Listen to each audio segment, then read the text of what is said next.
mani abo no lagalaga ya mani gara gara ya mani abo no mukha mukha ya mani deratus gababatus ya abo no ilma sabuma ya mani. Assalamu alaikum. Biya biya ya mani abo no lagalaga ya mani gara gara ya akasuma gara tokkummaa qeerootti yeroo as dhufno akkuma beekamutti yeroo fincilli diddaa gabrummaa guutuu Oromiyaa keessatti jechuudha guyyaa takkatti fincilli lafaafee Oromoon tokkummaadhaan gamtaadhaan fincilee wayyaanee hanga Maqaleetti jechuudha darsa guurrachiisee Maqalee galchisanitti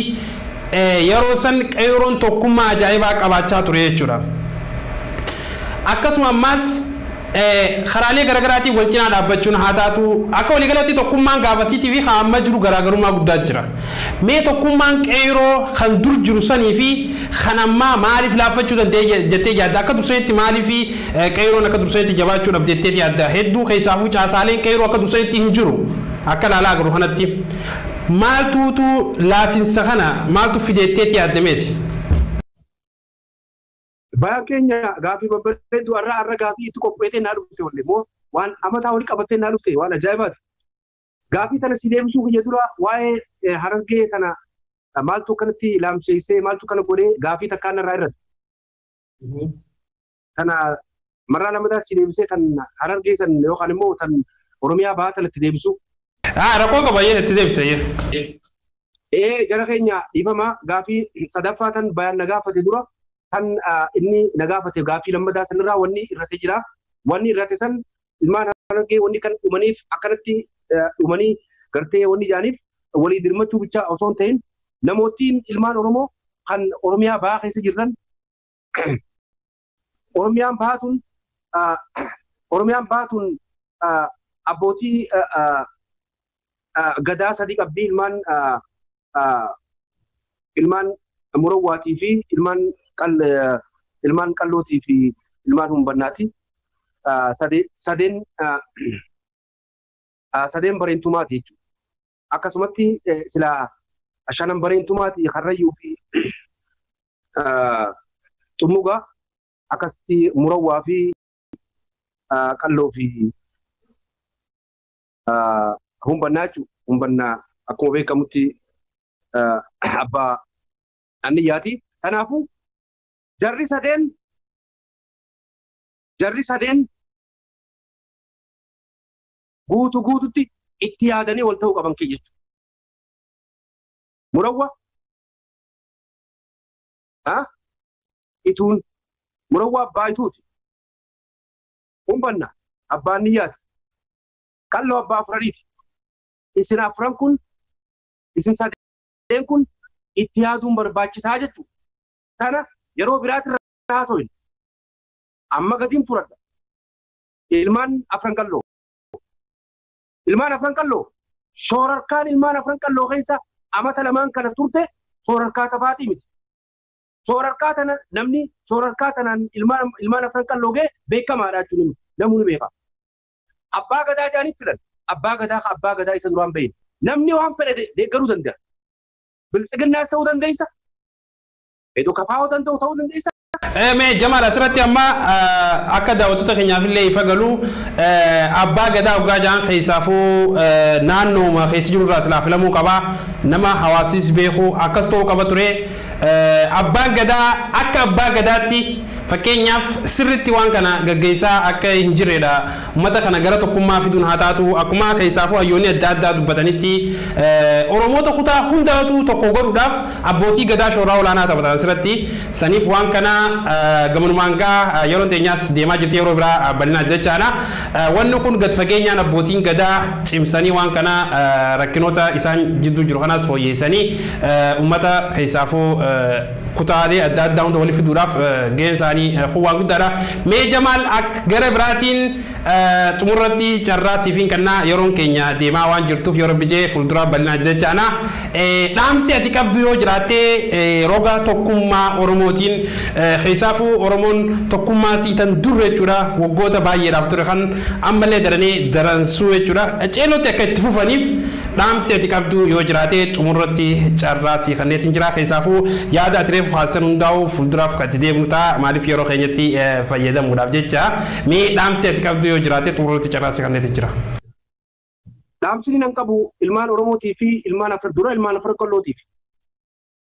ilmaan Afar qallooti abbaa gadaa filu jechuun abbaa gadaa akkatti filamu heeraa fi seera abbootii gadaa manguddoo jala deemu qaban abbaan gadaa akkatti filamu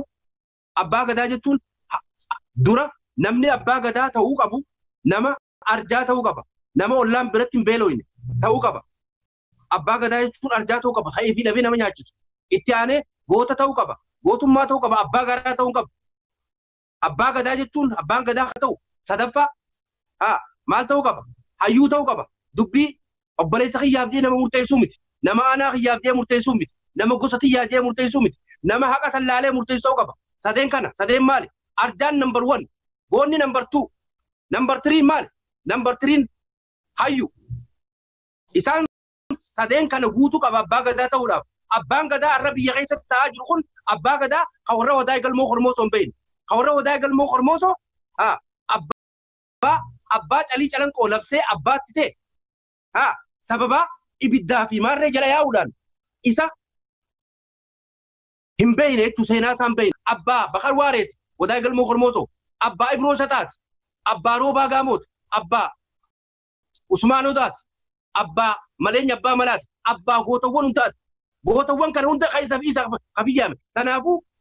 wani asirratti siin dhaamu abbaa gadaa jechuun kan manguddoon kan heeraa fi seera jalee deemanii filanii akkasitti irraa siin bu'e amma gaafii lamadaatti hin deebi'a gaafii lamadaa wani ilmaan Oromootiif dhaamu tokkummaa tami tokkummaa afaaniin akka leengadda ummanni Oromoo hundi walitti dhufee hayyoonni Oromoo walitti dhuftee afaaniin tokkummaa taane jaanii garaan ka waliin feene yaanii booda walla luu ta'anii miti tokkummaa garaa tan ummata hunda dura ta'anii tokkummaan garaa fi fuulaan tokkoomuu barbaachisaan jira irraa dhaame. daawwattoota keenya egaa kabajamoo fi jaallatamoo keessaafuu jechuudha akkuma hayyuu seenaa obbo Jamaal Alii nuuf ibsattee jechuudha wantoota tokkummaa Oromoo cimsaa abbootiin gadaa Oromootis haa ta'u namnummaan keessaafuu Oromoodhaan deemu yookiin namnummaan namaan deemu hundinuu jechuudha seenaa dabarterraa yaadatanii ummata gara tokkummatti fiduu ummata gara fuulduratti wantoota isaan tarkaanfachiisutti wanta ummata walitti harkisutti fiduu qabanidha yaadni isaati akka waliigalatti keessaafuu abbootii gadaa qeequuf akka hin taanedha haasawaa raawwanni hubanne saniif gaa daawwattoota keenya gaa kabajamoo fi jaallatamoo qophiin keenya qophiin tulluun maal jettii irraan tana sa'a dheeraa fudhannee haga ammaatti isin biraan geenya kana fakkaata hayyuu seenaa obbo Jamaal Alii kallattiidhaan biyya Ameerikaa irraa hanga ammaatti jechuudha yeroo keenya kabajee gaafii deebisaa bal'aa kan wajjin taasisuu keetiif qophii tulluu maal jettu irratti hirmaattee guddineessi galatoofannaa hedduu galatoomis hin jenna. Bayaan atilleen gaazexeessaa asirra kan immoo joornaalistii keenya Oromiyaa International Broadcast Media isinilleen galatoomaan isin jaa asirratti gaafii deebisaa naaf hirtanii na qopheessuu keessaniif waan hedduu walirraa barree saniifuu dhaamsa bareeda dabarsine isinilleen jabaadhaa isin cinaa jirra galatoomaan isin jaa. Tole galatoomi egaa daawwattoota keenya egaa kabajamoo fi jaallatamoo qophiin keenya kanarraa qophii tulluu maal jettii haga takka isin biraan keenya kana fakkaata sagantaa tana guututti keessa isin biraan gee an Bayaan Abduu Jalilii karaa teeknikaatii fi karaa hundaanuu jechuudha yeroo biraa sagantaa biraatiin hamma walitti chaanutti wassalaamu alaikum wa rahmatullahi wa barakaatuh. Biyya biyyaa yaamanii aboofuunoo laga lagaa yaamanii gaara gaara yaamanii aboofuunoo muka mukaa yaamanii dheeratus gabaabatus yaaboofuunoo ilmaa sabbumaa yaamanii.